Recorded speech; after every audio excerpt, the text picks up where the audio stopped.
Di Hikam itu ada cerita lucu itu masyhur itu. Ada seorang wali tapi hamal, tukang mangkul barang karena dia seorang wali setelah dapat makan satu piring cukup pulang dia. Karena dia tidak ingin kaya. Setelah itu ibadah terus. Lama-lama matur, ya Allah saya ini seorang wali, konsentrasi saya hanya ibadah. Ngapain harus kerja jadi hamal, tukang manol? Mbok kasih rezeki yang tanpa saya kerja. Singkat cerita sama Allah ditegir, dicurigai maling, terus dipenjara. Di penjara tiap pagi dapat makan, sore dapat makan.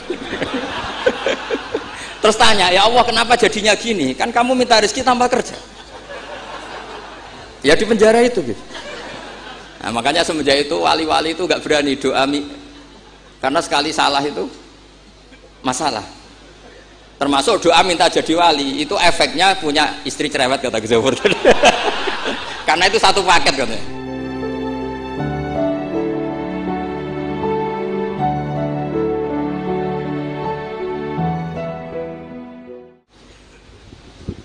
Assalamualaikum warahmatullahi wabarakatuh. Bismillahirrahmanirrahim. Alladzi nazzala al-furqana ala 'abdihi liyakuna lil 'alamin nadhira. Allahumma shalli wa sallim ala sayyidina maulana Muhammad wa ala alihi wa sahbihi asma'in amma ba'du. Al-Mukarram sedanten keluarga besar Kiai Haji Hamid bin Abdullah bin Umar, wabil khusus paman kawula Kiai Haji Idris, ingkang kula hormati Kiai Haji Agus Ali Masyuri, Gus Zafur, Gus Sipul, sedanten mawon ingkang kula hormati para hadirin. Ini nanti mungkin ada 3 audisi yang diperlombakan Mbak Idris. Mungkin Gus Zafur, saya, Gus Ali. Nanti yang menang yang terakhir karena mikir sing iso ngalahno piye.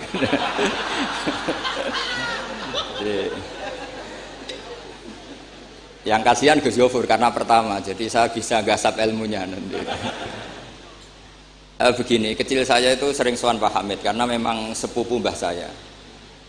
Dalam catatan nasab mbah saya kandung namanya Fatimah binti Kholik bin Umar. Tapi sepuh-sepuh namanya tidak Kholik tapi Idris. Kayak Mbah Hamid ini nama kecilnya itu Abdul Mukti. Jadi di keluarga saya biasa ganti nama. Dulu kecil saya orang manggil Udin, jadi kok bakul bakso. Lama-lama setelah agak-agak alim itu Mbah Mun manggil saya itu Bahauwah dulu. Saya pernah diganti Mbah Mun Bahauwah. Lama-lama mungkin terlalu sakral terus tengah-tengah itu Bahaudin. Begini, dulu saya pernah cita-cita jadi wali karena punya penambah wali. Karena kecil saya itu sering dijak sowan Pak Hamid. Setelah agak besar kok prosedurnya kok agak sulit gitu. Terus jadi tidak ingin gitu. Tapi tadi kata Gus Zafur, sementing pernah nempati tempat yang dipakai wali. Tempat ini pernah dipakai Mbah Hamid. Insya Allah nasib kita kayak Nabi Zakaria. Karena takbirnya hunalika di tempat itu. Begini, jadi saya akhirnya nekuni ilmu itu di sarang. Yang jelas begini, sebelum hadirin tahu banyak, tradisi keluarga saya itu menghafal Quran. Dulu bapak saya Kiai Haji Nur Salim Al-Hafidh setiap kesini itu diminta Mbah Hamid baca Quran di kamarnya. Jadi bapak saya itu kecelok ponaan mantu. Saya dengan Mbah Hamid itu nasibnya sama. Jadi Mbah Umar itu punya istri namanya Maimunah, itu mbak kandungnya Mbah Bedowi. Sama seperti Mas Arwani, semua yang di sini itu keluarga semua, keluarga Lasem. Tapi kesini tidak penjajah karena Mbah Kusairi ya sudah di sini. Tidak kok terjun bebas, tidak ada yang bawa itu. Saya teruskan, nah, cita-cita kecil saya itu ingin jadi wali. Lama-lama kok syaratnya itu repot tuh. Karena idola saya itu Mbah Hamid Pasuruan, kebetulan wali yang jalur sulit. Kalau wali jalur jadab itu gampang, ibu-ibu rada aneh-aneh itu clear sudah. Itu lebih gampang. Itu. Tapi Mbah Hamid ini kan ma'ruf bil ilmi karena beliau pernah ngaji di Mbah Khalil Harun di Kasingan. Tapi gak lama, yang paling lama di Mbah Dimyati Termas. Beliau lama sekali ngaji di Mbah Dimyati Termas, bareng Mbah Ali Maksum, bareng Mbah saya, Mbah Sidik, terus bareng banyak. Kita tahu Mbah Dimyati Termas adalah adik kandung Kiai Mahfud At-Turmusi. Kiai Mahfud bin Abdullah bin Abdul Manan. Abdul Manan ini adalah awaluman lazama min ahli Jawa, mulazamah di Sayyid Az-Zabidi, Sahibul Ithaf, yang mengarang kitab Ithafus Sadat Al-Muttaqin. Itu murid mulazimnya itu orang Jawa, namanya Abdul Manan. Terus beliau punya anak namanya Abdullah, punya anak Mbah Mahfud, yang pada akhirnya jadi gurunya Mbah Hasyim Asy'ari. Mbah Mahfud ketika di Jawa, memang cerita wali itu syaratnya harus cerita grup, ada grup WA wali itu ada, mulai dulu itu ada. Jadi wali itu syaratnya harus punya grup. Karena untuk legalitas wali itu harus disahkan wali. Nggak boleh wali diangkat menteri agama, Gus ya. Nggak boleh, Gus. Nggak boleh, kata beliau nggak boleh wali diangkat menteri agama. Yang angkat harus ketua wali. Ini Gus Ali seneng kalau nggak boleh. Jadi harus punya grup. Kenapa harus punya grup? Karena syarat kebenaran itu harus disepakati, harus konsensus bena ahlil haq. Kalau NU menamakan ahwa ahlul halli wal aqdi. Kenapa demikian? Ada standarnya. Dulu Kiai Hamid itu ma'ruf ngaji Badim itu malah kitab Jamul Jami', kitab paling ruwet. Makanya alhamdulillah nggak banyak peminatnya. Karena sesuatu yang ruwet nggak perlu diteruskan. Jamul Jami' itu kitab yang saya dulu pernah ngaji Mbah Mun, abahnya Gus Zofur itu khatam. Itu ngaji itu lama sekali karena memang nggak bisa cepet-cepet, karena memang harus mikir. Setelah saya ngaji Jamul Jami', ngaji Lubil Usul, karena Kiai Mahfud itu al-usuli.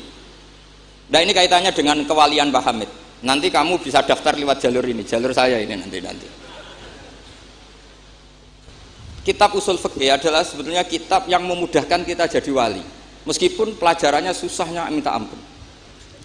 Kenapa demikian? Karena usul fikih itu yang memberi ruang bahwa qutbu hadaddin adalah al-istildad bil mubahat. Pada akhirnya poros utama agama ini adalah orang-orang soleh itu nikmati ma'abahahu, sesuatu yang dibolehkan Allah Subhanahu wa taala. Saya dulu ya janggal, Mbah Mun itu kalau ketemu bapak saya itu ya guyon terus. Kiai Hamid di Lasem sama Singat kalau ketemu keluarganya sering guyon di ruang tengah itu di Pondok Fakhriyah. Karena mbah saya itu sepupu beliau. Dulu saya janggal sampai Mondok Sarang ya, semua ulama kalau ketemu pasti guyon. Ternyata apa? Memang menurut pandangan usul fikih hukum mubah itu tidak ada. Kenapa tidak ada? Karena mubah itu maknanya bisa dilakukan, bisa ditinggalkan. Padahal dengan melakukan mubah seseorang pasti meninggalkan keharaman. Watarkul haram wajib, padahal meninggalkan barang haram itu wajib. Makanya rata-rata pondok-pondok salaf itu jarang santrinya diharamkan rokok, ngopi. Karena kalau kangkang itu ngopi terus rokokan dangak-dangak, itu artinya kan nikmati suasana pondok. Kayak apa kalau itu di bar itu, di kafe. Jadi itu bukan ngopi, itu tarkul haram.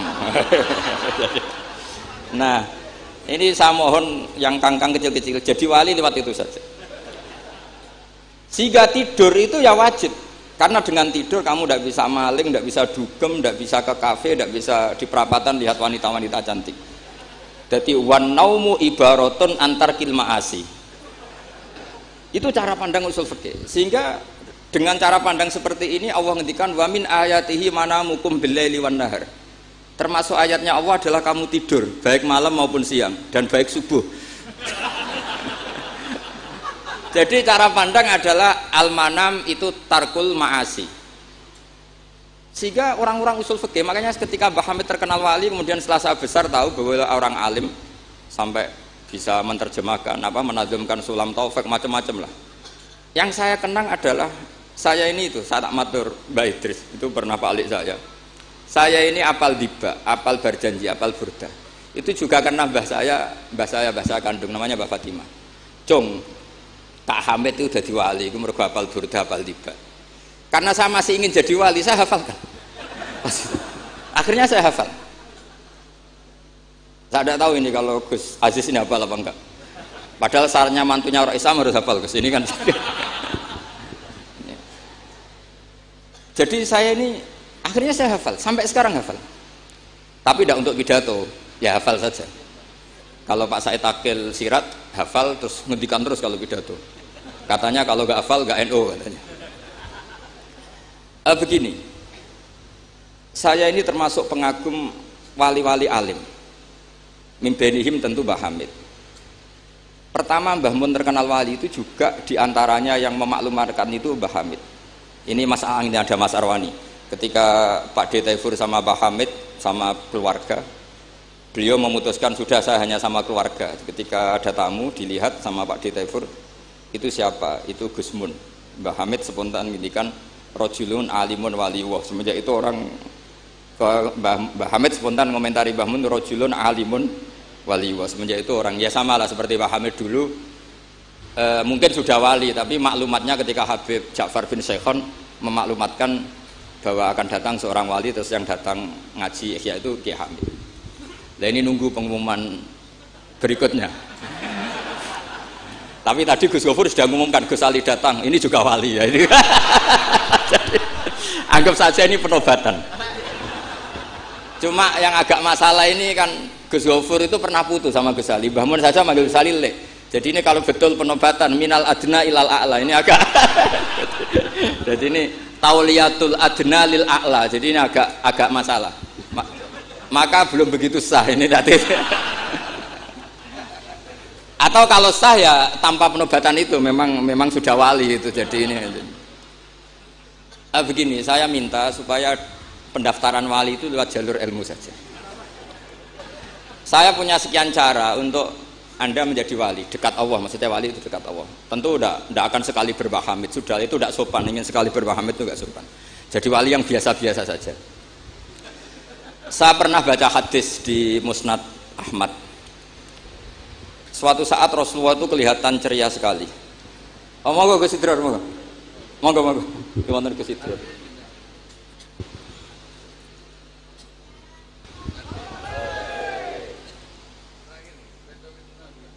Monggo. Saya teruskan ya. Saya itu punya tradisi kalau ngaji itu tak takriri, termasuk Ihya. Itu juga karena saya dengar kabar setelah Mbah Hamid ditermas, kitab yang beliau ji dengan Habib Ja'far bin Syekhon itu Ihya. Tentu ngajinya Mbah Hamid jangan bayangkan kayak kangkang dia ini maknani terus nulis itu boten. Ini sudah muqabalah apa? Sudah perbandingan, bukan ngaji istifadah ndak. Begini. Yang memudahkan kita jadi wali adalah logika kita atau pikiran kita atau mindset kita itu ngikuti apa yang pernah digariskan Rasulullah SAW. Dan Anda jika melakukan itu pasti wali. Kenapa demikian? Karena begini teks hadisnya. Suatu saat Nabi itu kelihatan senang sekali, terus beliau ngendikan, ini ada di Musnad Ahmad. Absyiru ma'asyiral muslimin, innallaha ta'ala qad fatahalakum baban minas sama. Yaqulu absyiru ma'asyiral muslimin. Wahai orang-orang Islam, kamu harus senang. Karena innallaha ta'ala yubahi bikum al malaika. Allah membanggakan kalian kepada para malaikat. Kira-kira orang dibanggakan Allah itu wali apa enggak? Wali. Yaitu bahwa hadhil ummah, kata Allah, umat ini, umatnya Rasulullah SAW itu berstatus addu faridotan wantazoru ukhra. Umatnya Nabi adalah umat yang sudah melakukan subuh terus nunggu datangnya zuhur. Setelah zuhur dilakukan nunggu datangnya asar begitu. Maka ketika Rasulullah SAW memuji hadil ummah, ini jalur wali lewat ilmu, itu umat ini distatuskan oleh Rasulullah itu apa? Fal mu'min baina hasanaten. Orang mukmin itu selalu diantara dua kebaikan. Hasanatin qad qadoha wa hasanatin yantadhiruha. Selalu dalam kebaikan yang sudah dilakukan, kayak tadi kita sholat subuh, kemudian kita menunggu sholat zuhur. Sehingga setiap saat kita mati, status kita adalah penunggu kebaikan. Jadi ini penting saya utarakan supaya orang mukmin selalu melakukan kebaikan dan menunggu akan melakukan kebaikan lagi. Sehingga safarnya begitu terus, perjalanannya begitu terus, dan itu bisa menjadi niat. Kemudian sebagian ulama ini dibabkan di bab niat. Kenapa orang di surga selamanya padahal amalnya berdurasi, amalnya terbatas. Misalnya kita masuk surga, amal kita paling banter kan 60 tahun, 80 tahun. Kenapa kita di surga abadal abad? Itu oleh ulama seperti Imam Suyuti dibabkan bab niat. Karena kita punya niat, punya komitmen.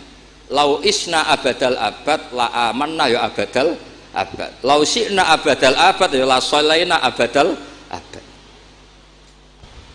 Karena kita punya niat, andai kan kita hidup selamanya, kita akan iman selamanya. Andai kan kita hidup selamanya, kita akan sholat selamanya. Nah, kenapa orang kafir mu'adzab abadal abad padahal dia kafirnya juga terbatas? Karena di hati mereka kalau hidup terus ya akan begitu terus. Sehingga disebut itu dibabkan di bab apa nih? Niat. Nah, orang mukmin barokahnya ada istafet tadi, habis subuh ingin asar, duhur ingin asar. Selalu perjalanannya dari estafet melakukan kebaikan menuju estafet kebaikan yang lain. Makanya orang mukmin kata Rasulullah SAW, fal mukmin bena hasanatin, yaitu hasanatin qad qadaha wa hasanatin yantaziru. Sehingga saya mohon sekali kalau jenengan sedang melakukan kebaikan harus langsung punya niat kebaikan yang lain, Makanya saya tetap berharap suatu saat setelah Mbah Hamid akan lahir wali baru, lahir wali. Ngenteni terus. Orang kudu kasil saiki ngenteni wae ben terus. Karena kalau kasil saiki malah ndak nganti ngenteni. Saya itu pernah kalah debat sama santri seumur-umur itu satu. Gus, jenengan sama saya itu masuknya surga cepat saya. Kenapa? Kata Rasulullah, man salaka tariqan yaltamisu fihi ilman sahalallahu lahu tariqan ilal jannah. Itu yang masuk surga itu yang masih mencari-cari. Kalau jenengan sudah ketemu itu enggak masuk hadis itu. Wah, kurang ajar betul itu orang itu. Jadi itu syaratnya harus masih mencari. Kalau sudah ketemu itu enggak masuk hadis itu karena sudah ada yaltamisu fihi ilman. Ini saya ijazahkan kepada Gus-Gus yang muda. Saya ngijazahi Mbak Idris nggak berani. Tak ijazahkan ini sama Gus Aziz. Mbah Hamid dulu masyhurnya itu supaya orang-orang tua ini yaltamisu fi ilman. Itu yang orang-orang sepuh itu kalau sowan beliau disuruh ngapalkan Quran. Ada yang 2 tahun mati, 4 tahun mati. Sementing kata beliau, kata Mbah Hamid sini, sementing kowe nuju golek ilmu cum. Termasuk Pak De Bukhari yang orang Lasem itu juga ngapalkan Quran. Ada yang 6 juz mati, 9 juz. Karena Mbah Hamid ingin semua orang itu yaltamisu fihi ilman, bahwa dalam kehidupan ini mencari-cari apa? Ilmu. Meskipun beliau tahu secara teori nggak sampai umurnya. Makanya kalau suwun yang sepuh-sepuh ini juga terus daftar wali nanti, terus belajar. Tapi jangan buku yang menyesatkan. Nah, kenapa begitu? Karena ulama dulu itu ingin semua orang itu melakukan hasanatin qad qadaha wa hasanatin yang taziru. Tapi Rasulullah karena tahu kalau orang terlalu kepedean itu masalah. Terus Nabi juga ngendikan wal mu'min baina makhafaten. Orang mukmin dalam ketakutan dua. Yaitu baina ajalin qad madha la yadri ma wallahu qadin fihi, ma wallahu saniun fihi. Wa baina ajalin qad baqiya la yadri ma wallahu qadin fihi. Itu betapa Rasulullah itu jami'ul kalim. Orang yang kalau ngendikan itu mudah difahami.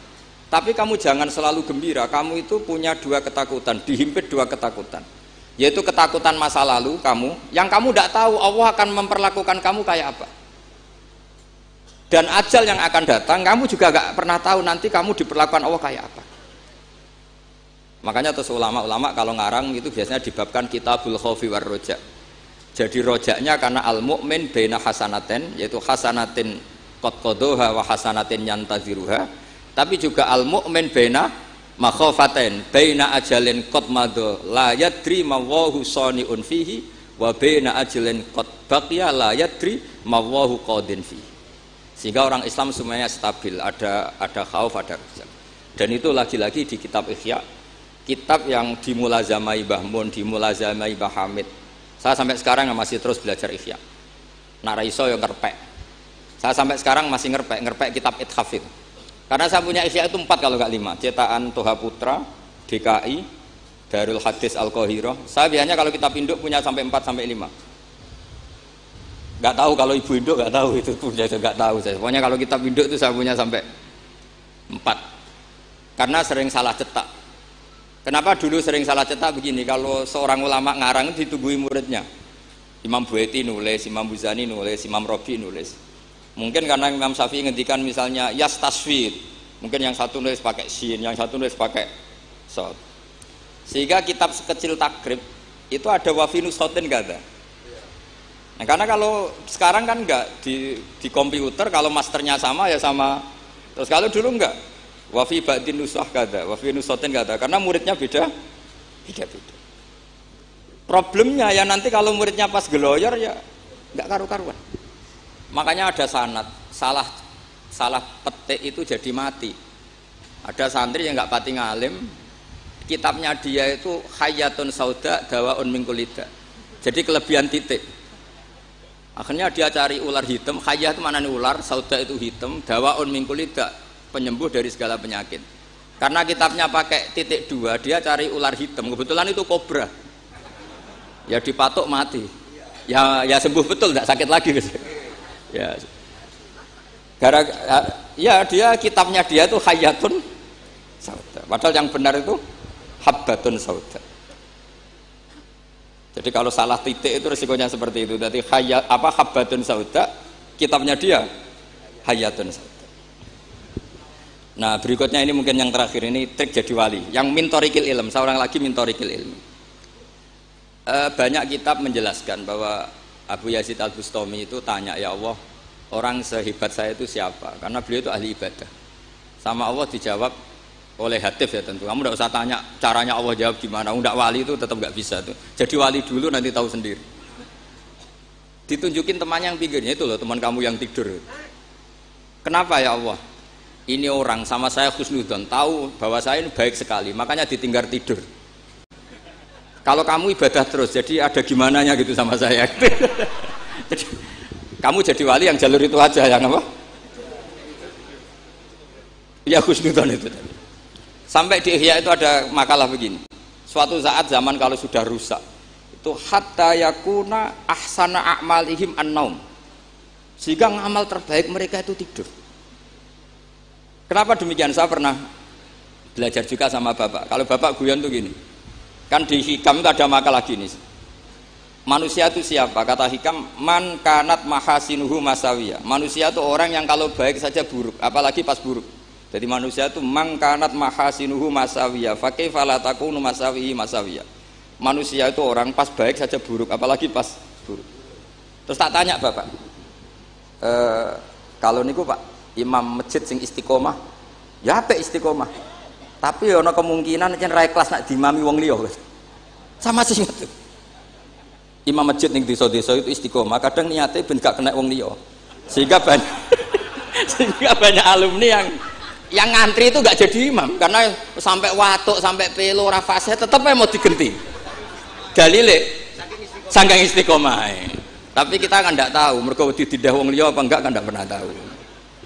Jadi manusia itu mangkanat mahasinuhu masawiyah fakaifa la takunu masawihi masawiyah.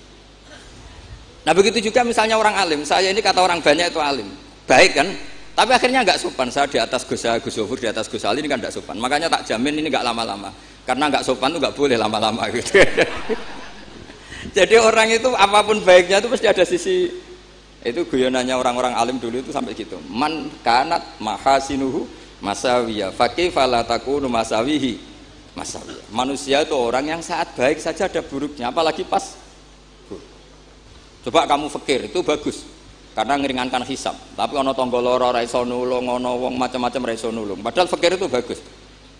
Allahumma ahyini miskinan wa amitni miskinan. Engko sugih, ya apik iso nulung wong macam-macam, tapi mesti ono sombonge ora tak tulung ra urip kono. Terus sampean takok, "Lah carane piye, Gus?" Ngaku ra gurumu kok takoki. Tapi ini mau cerita. Jadi saya tolong siapapun yang jadi wali itu pikirannya harus niru ulama-ulama dulu. Ini yang terakhir, bapak dapat ijazah dari Pak Hamid itu gini, kalau mau ngaji atau baca apa, ya Allah saya niat kayak niatnya Syekh Abdul Qadir apa? Al-Jilani, itu masyhur itu ijazah Pak Hamid. Karena kalau kita yang niat itu potensi salah, maka numpang niatnya Syekh Abdul Qadir Jilani. Setelah saya ngaji di sarang sama Mbah Mun, ternyata pola-pola itu dipakai. Daripada minta keliru, mendingan Allahumma inni as'aluka ma as'alaka bi abduka nabiyuka Muhammad wa asta'idzu bika masta'adza min habibuka nabiyuka Muhammad. Karena sekali doa itu keliru, itu masalah. Di Hikam itu ada cerita lucu, itu masyhur itu. Ada seorang wali tapi hamal, tukang mangkul barang di karena dia seorang wali, setelah dapat makan satu piring cukup pulang dia. Karena dia tidak ingin kaya. Setelah itu ibadah terus. Lama-lama matur, ya Allah saya ini seorang wali, konsentrasi saya hanya ibadah, ngapain harus kerja jadi hamal, tukang manol. Mbok kasih rezeki yang tanpa saya kerja. Singkat cerita sama Allah ditakdir dicurigai maling, terus dipenjara. Dipenjara tiap pagi dapat makan, sore dapat makan. Terus tanya, ya Allah kenapa jadinya gini? Kan kamu minta rezeki tanpa kerja. Ya di penjara itu gitu. Nah, makanya semenjak itu wali-wali itu gak berani doa karena sekali salah itu masalah. Termasuk doa minta jadi wali itu efeknya punya istri cerewet kata Gus Zafur. Karena itu satu paket katanya. Jadi wali tadi saya bikin 3 tip, Gus Zafur juga tipnya lebih keras lagi. Syaratnya harus punya istri apa tadi? Cerewet. Ya wassalamualaikum warahmatullahi wabarakatuh.